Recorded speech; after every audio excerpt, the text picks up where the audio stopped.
Shuklambaradharam Vishnum Shashivarnam Chaturbhujam Prasanavadanam Dhyayet Sarva Vignopashantaye. Om. Dear friends, we just read the second shloka of the second adhyaya. That is Kutastva Kashmalabidam. Where from this confusion has come into your mind? That is what Bhagavan, that is Lord Krishna said.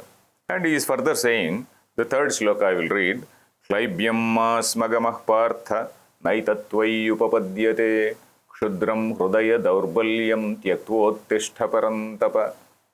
He says, he is using a strong word here. Klaibyam smagamah partha. Hey partha, Klaibyam. Klaibyam is, in a very gentle way, if I want to put it, is unmanliness. But real meaning is, don't behave like an important man. That is Kliba. Kliba is an important person, a eunuch. Klaibyam smagamah. Don't get into that frame of unmanliness. Don't get into that mood of unmanliness. So, Klaibyam smagamah partha. Naitattvai upapadyate. Yatat na upapadyate. This is something which doesn't befit you. Because you have been a warrior. And in fact, you are the star warrior. You are the star warrior of this Pandava army. And you are behaving like a Kliba. And Shudram Hrudaya Daurbalyam. This sort of Hrudaya Daurbalyam is something which is petty, which is something Shudram. Shudram is something which is despicable. Something which is which doesn't deserve any sort of merit. It is such, it is so petty. This sort of Hrudaya Daurbalyam, this sort of mean Daurbalyam, that weakness, Tyaktva Uttishta, that is, you just discard it and get up. He is saying Uttishta Parantapa. This word Parantapa means you have been the person who have been a Param Tapati. That is, a person who scorches the enemies. He actually burns the enemies. Burns means not literally burning. He is somebody who destroys the enemies. Parantapa is a destroyer of the enemies. You have been a destroyer of the enemies. And how are you behaving like an important man? So this is a very strong word. Now Arjuna is reacting. Arjuna uvacha katham bhishmamaham sankhye dronanja madhusudana ishubhih pratiyotsyami pujarha varisudana. So he is saying, katham bhishmamaham sankhye. How can I fight Bhishma and Drona? And these are the people, Pujarhau means they deserve puja, they deserve to be worshipped. And how can I exchange arrows? Pratiyotsyami. Even if they shoot arrows on me, I cannot shoot back. Pratiyotsyami means how am I going to fight back? Pujarhau Arisudana. But strangely, he is also using two words, Madhusudana and Arisudana. Madhusudana means a no-nonsense man, a person who does not tolerate evil. Madhusudana. He is the person who had killed that Rakshasa called Madhu, that laziness or evil, whatever it is. And Arisudana. Sudana in Sanskrit, that particular dhatu means killing. Arisudana means destroyer of the enemies. You are the destroyer of the enemies. On one hand, he is saying Madhusudana and Arisudana. And on the other hand, he is saying, how can I fight back? How can I shoot my arrows? So he is saying like that. So the point here is, Bhishma, Drona, etc., they are also noble. They are really noble people. Arjuna has a point also, because there are certain noble people on the other side. Bhishma, Drona, Krupacharya, etc. And these are the people who have sworn loyalty to that throne. Whoever is the king, they are supposed to be loyal to that throne. So that is their predicament. Their position is, they are also in a very, very uncomfortable position. They do love Pandavas. They do know that Pandava justice is on the side of the Pandavas, but they cannot come out and fight. But they have to fight on the side of Kauravas only. And if necessary, they have to lay down their lives for the sake of Duryodhana. So that is their very sad predicament. In fact, that is what Krishna also told earlier when he went as a messenger. We know that Krishna, before this war, there were two exchanges, in the sense the two messengers were sent. One was Sanjaya. Sanjaya initially went and he conveyed the message. That is, they wanted some sort of peace talks, peace talks. Like we also have peace talks among nations. So at that time again, later Krishna himself went. And he conducted these peace talks. And during the peace talks, he also told them, all these people, you sat quietly when Draupadi was being disrobed. When adharma was happening, you were all witnesses. And if when adharma is happening and if you keep on being witnesses, you will also perish, he said. There is a wonderful shloka in Mahabharata at that place in Krishna Rayabaram. That is Krishna's, when he goes as a messenger. That is, Yatra dharmo hyadharmena, satyam yatra anrutena cha. Where dharma is being assailed by adharma, and where satyam, truth, is being assailed by untruth. Hanyate prekshamananam hatastatra sabhasadaha. And prekshamananam, and all these elderly people, they are all witnesses. When all these people are simply witnessing all that, even they will come to grief, even they will perish. It's a wonderful shloka. Next to 2-3 shlokas are also like that. In the same vein, it says, the people who are mute witnesses to something, an evil which is going on, and if you are capable of stopping, and still you are not stopping, that is the point there. If you are incapable, if Bhishma and Drona are incapable of stopping, it's a different point. But they are capable of stopping. But they were somehow, they just kept quiet, even at a time when Draupadi was being disrobed by this Dushyasana. So such people, at least now you please stop. Pandavas, they want only 5 towns. At least now you please stop. So they did not stop. So unfortunately, they are the people who have sworn loyalty to the throne. So we find such people. We find such people in all situations, even in the present day. Okay, they are in a particular party. Whatever happens, they will be there in the loyal to that party. Somewhat like that. So Bhishma and Drona are also like that. They do love Pandavas. And for them also it is a tough decision. For Arjuna also it is a very tough decision. So that is what we see. So how can I fight back, he says. Then next shloka also he says in the same way, that is shloka number 5. Gurun ahatva hi mahanubhavan shreyo bhoktum bhaikshyamapi haloke hatvartha kamanstu guruni haiva bhunjiya bhogan rudhira pradigdhan. He says, it is better to live by begging. Bhikshatanam in olden days. Bhiksha means just going out, asking for some food. Atanam means moving. Bhikshatanam means just moving out, asking for food. That is Bhikshatanam. So Guruna Hatva, instead of killing our gurus, who are very great people, Mahanubhavan, these are the very great people, noble people. Instead of killing our gurus, better to live by begging. So that is what he says. I don't want this kingdom, better to live by begging. And Hatva Arthakamanstu Guru Nihaiva. Gurun Hatva. Having killed our gurus, what is it I am going to gain? I am going to gain a kingdom which is a blood-soaked kingdom. Rudhira Pradigdhan. Rudhira means blood. Rudhira Pradigdhan is all this blood-soaked food. How can I eat? So this is again a very, very serious situation in which Arjuna is.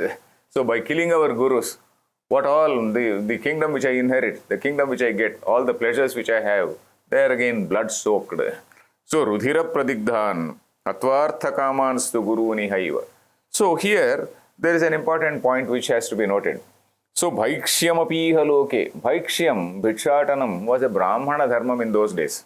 Bhikshatanam, we see that the commentators have also written elaborately on that. Bhikshatanam is something which was prescribed for the Brahmanas, particularly for those who were in the path of knowledge. Brahmana, of course, Brahmana was also a Gruhastha, and they were also engaged in activities like say teaching, etc. They were engaged in Swadhyaya and Pravachana, and in the course of Swadhyaya and Pravachana, whatever they were getting, they were leading their lives with that. But they were also permitted to do this Bhikshatana. Bhikshatana is just going about asking for food, etc. So Bhikshatanam was a Brahmana dharma. That is, when we see the structure of this Varnas in olden days, Brahmana was a person who lived by charity, mostly by charity, and he was supposed to lead a very, very simple life. He was supposed to devote his time only for studies, Swadhyaya and Pravachana. That is what is his duty. And he was not supposed to go after worldly comforts. In fact, Bhagavatam says, Brahmanasya tu dehoyam kshudrakamaya neshyate. A Brahmana's body, Brahmanasya tu dehoyam. The body of a Brahmana is not meant for enjoying all pleasures. It is meant to suffer, he says. Kruchraya tapase chaiva. Kruchra means very tough. Kruchraya tapase chaiva. It is meant for a very, very tough tapas. And pretya cha ananta sukhaya cha. It is only after he departs, his life is over, then he will have that happiness in Swarga. Maybe he will be, if he is a realized person, naturally even that he attains that moksham itself. So after death, only his happiness is there. But so long as he is in this world, he is meant to undergo that serious tapas, that is Kruchraya tapase. His body is meant for very, very tough austerities and tough penance and tough study and whatnot. So that is what is the Brahmana dharma, which is mentioned in this by the commentators here. Then that is the reason why the Brahmanas, and particularly the Rishis, if we see texts like Valmiki Ramayana, Rishis, they could command the kings. They could command the kings because that was a sort of moral authority. They did not have any physical authority. It was a moral authority. In any society, we find that moral authority always exists. Of course, in the present society, these institutions which are supposed to be having moral authority, even they are declining. For example, the press, or rather the media. The media, when they started about 100 to 200, 150 to 200 years ago, that was supposed to be the voice of dharma. That is supposed to be very, very neutral, and then very neutrally they are supposed to give news, neutrally they are supposed to evaluate. Slowly and slowly, the so-called intellectuals also, they are being bought, they are being purchased. So when intellectuals are purchased, there is no moral authority. There is no moral authority in a society. It may be judiciary or it may be media. So if they can also be purchased, there is no moral authority in a society. So anyway, so then what he says is that better to live by begging, he says. The next shloka also he says, Nachaitad vidmah kataranno gariyo yadva jayema yadivano jayeyuhu yaneva hatva na jijivishamaha tevasthita pramukhe dhartarashtraha. Is almost repeating the same meaning which he told earlier. That is, Te avasthita pramukhe dhartarashtraha. In our presence, in front of us, the same dhartarashtras have come. The same dhartarashtras, they are all poised for war. And they are the people by killing whom we have no enjoyment. Yaneva hatva na jijivishamaha. By killing them, in fact, we don't want to live. We don't want to live by killing them. And what are they? And not only that, Nachaitad vidmaha kataranno gariyo. I am not able to say whether this fighting war is better or quitting war is better. Whether fighting war is better or quitting it is better. And yadva jayema, yadivano jayeyu. And it is also not certain whether we are going to win or whether they are going to win. Whatever happens, whether we are going to win or whether they are going to win, there is going to be death on both sides. And we do not know what is going to happen. And in the battle, the outcome is rather uncertain. In any battle, the outcome is rather uncertain. So he says, and these are the people by killing whom we don't want to live at all. So he is somehow, Arjuna is having some sudden, misplaced compassion, we have to say. Though this Yuddham is a Swadharma. Yuddham is something which is a Swadharma for a warrior. But now he says, we do not know who is going to win, etc., etc. Then he says, finally he says that 7th shloka is again, it is said to be Sharanagati shloka. Usually it is said to be an important shloka. I will read out this shloka. Karpanya doshopahata swabhavaha pruchhami tvam dharma sammudha chetaha yachreyasyan nishchitam bruhitan me shishyasteham shadhimam tvam prapannam. Shishyaha te aham shadhimam tvam prapannam. He uses so many words here which needs explanation. That is, I am your shishya. Te aham te shishyaha. I am your shishya. Shishya means somebody who deserves to be guided, somebody who deserves to be taught, somebody who deserves to be instructed. That is Anushasana Yogya. Shishya means Shasana Yogya is what is called Shishya. That is somebody who deserves to be taught, somebody who deserves to be commanded. I deserve to be commanded. I am under your command. In other words, I am under your command. A Shishya is a person who is under the command of a guru. And Shadhi Mam, Shadhi, command me. Shadhi means you command me, order me. Tvam Prapannam. I have taken refuge in you. Prapanna. We know the word called Prapatti. There is a word called Bhakti and there is a word called Prapatti. Bhakti is devotion. Prapatti is, it is a slightly more intense form of that, that is total devotion, total surrender. That is what is called prapatti. Pata dhatu. Pata means to fall. Prapatti means totally falling at the feet, somewhat like that. So that is total surrender. And the first two lines are like this: Karpanya doshopahata swabhava. He is analyzing his own situation. That is, my mind, or rather my buddhi, is something which is afflicted by, it is having this defect called karpanyam. He is analyzing that there is some defect in his thinking. After all, Arjuna also is now thinking, he is having a sort of second thought. He is thinking that there is some defect in his thinking. He says, Karpanya doshopahata swabhava. My nature, my swabhava has been affected by this karpanya dosha. Karpanya means that sort of miserable nature, or faint-heartedness, or timidness, faint-heartedness. This is something which has suddenly come to me. And now I am dharma sammudha chetaha. I am morally confused. Dharma sammudha. Moha means delusion. Mudha means a person under delusion is called mudha. Dharma sammudha means a person who is totally deluded or confused about what to do and what not to do. That is what is dharma sammudha chetaha. And now you have to tell me, yat shreyasyat, whatever is shreya. I think I told you two words called shreyas and preyas. Shreyas is something which is good, and preyas is something which is going to give happiness. So you please tell me, what is the right path? Not only something which is going to give happiness. Suppose I kill all these people and get the kingdom, I may get happiness. That is a one type of happiness, but that may not be shreyas. So you tell me what is shreyas. Because whatever pleasures you have, they are supposed to be in accordance with the dharma. Repeatedly Krishna says, repeatedly all our dharma shastras say that whatever artha and kama we enjoy, they have to be in accordance with dharma. So that is the reason why in the structure of purusharthas, the very first thing which has been told is dharma. And after dharma comes artha, after dharma comes kama, and thereafter comes moksha. When you are leading your life, having artha and kama in accordance with this dharma, then you are entitled to pursue the next step, that is called moksha. So that is how the structure is. So yat shreyasyat nishchitam bruhi. Tell me decidedly, because I am not able to decide. You please decide. You decide for me. You take the decision for me and you command me.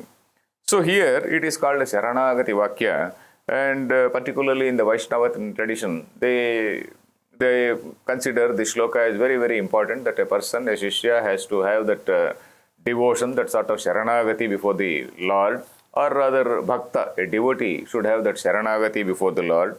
So that is what he says. And of course, Saranagati, if we see, or surrender. Surrender, when you are surrendering yourself before a person, what should we surrender? We have to surrender our ego. We need not surrender our common sense. When we say that surrender, Sharanagati, it does not mean whatever you say I am listening. It does not mean that, okay, you say something and then I keep on listening, I keep on saying, okay, yes, yes, yes. That is not Sharanagati. Sharanagati, strictly speaking, in the Shastra sense, that is why we say, even Sahana Bhavatu, Sahana Upanaktu, that mantra also it says, there is a discussion between the student and the teacher. So here also, I am surrendering my ego. Till now, Arjuna was thinking he was equal, on par with Krishna. He was a friend, he was this, that, etc., etc. But now he has surrendered his ego. I am your student, you please tell me. So surrender means surrendering the ego and not your common sense. You have got your questions, so that is the reason why Arjuna keeps on questioning also. Arjuna keeps on questioning in the middle, all through the process of Gita. We find so many questions by Arjuna, and Krishna keeps on answering them. So that is one important thing which we have to see. And Shishyasteham Shadimam Tvam Prapanam. You command me. So this is what, this is finally the frame of mind to which Arjuna comes.